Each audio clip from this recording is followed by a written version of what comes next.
महकमा सेहत के मुताबिक मुल्क भर में कोरोना मरीजों के 6,551 मामला दर्ज किए गए हैं। गुज़िश्ता 24 घंटों में 315 अफराद की कोरोना से मौत हो गई है, जबकि 7,141 लोगों की सेहतयाब होने की खबर है। कोरोना के नए वेरिएंट ओमिक्रॉन के बढ़ते असरात के पेश नज़र मरकज़ और रियासती हुकूमतों की जानिब से कोविड प्रोटोकॉल पर अमल करने की आवाम से लगातार अपील भी की जा रही है।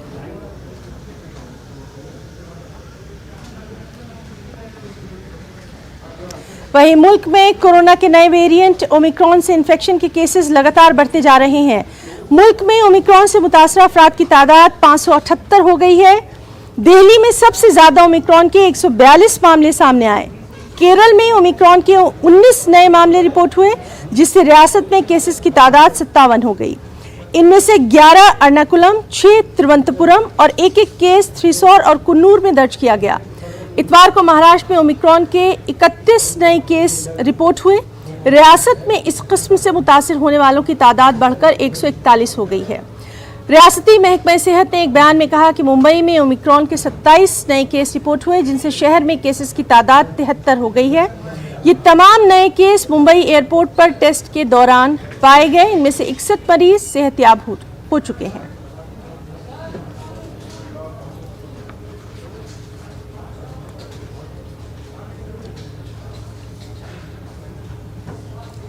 और इस सब के बीच अहम खबर यह है कि मुल्क में सबसे ज्यादा ओमिक्रॉन के मरीज दिल्ली में हैं, जिनकी तादाद 142 तक पहुंच गई है। इसके बावजूद दिल्ली की तकरीबन तमाम बड़े मेडिकल कॉलेजों में रेजिडेंट डॉक्टरों की हड़ताल जारी है। दिल्ली का वाहिद ओमिक्रॉन डेडिकेटेड अस्पताल LNJP भी है। डॉक्टरों का कहना है कि सुप्रीम कोर्ट में चल रहे नीट काउंसलिंग रिजर्वेशन केस की वजह से मुल्क में 1/3 PG डॉक्टरों की कमी हो गई है।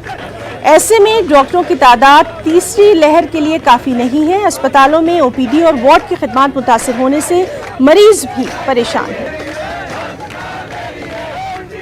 देश में ओमिक्रॉन के केस लगातार बढ़ते जा रहे हैं, तो वहीं दूसरी ओर रेजिडेंट डॉक्टर्स जो है वो पिछले कई दिनों से हड़ताल पर है। आप देख सकते हैं कि आज दिल्ली के लगभग सभी अस्पतालों के रेजिडेंट डॉक्टर्स मार्च निकाल रहे थे, पैदल मार्च निकाल रहे थे।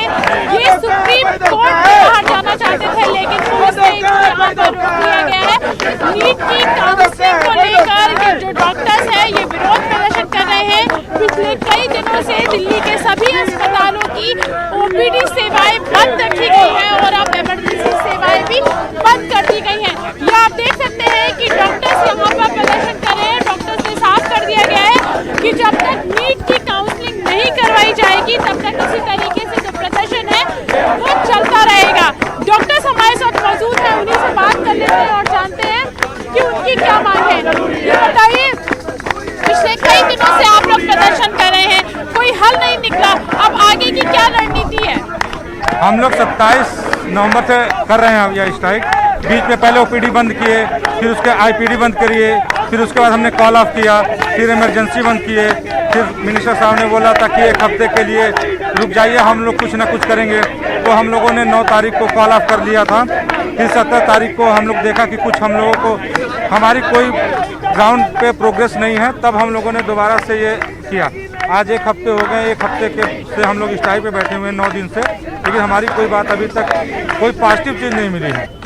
ये एक दिन में नहीं हुआ है, ये शुरू हुआ था 27 नवंबर से, जो हमने गवर्नमेंट को ये बताया था कि आप जल्दी से नीट PG का काउंसलिंग करवाइए।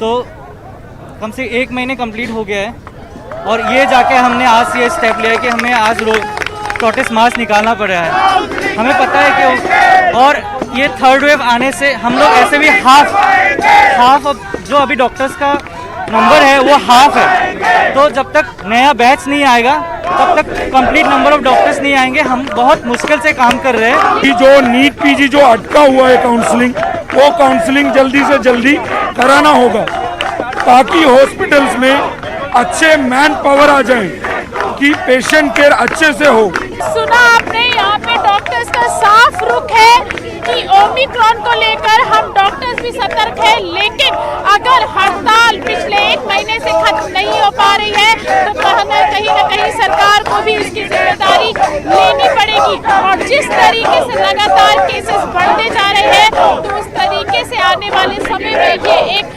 सबब बन सकता है। कैमरा पर्सन अपू पाठक के साथ प्रीति श्रीवास्तव, न्यूज़ 18 दिल्ली।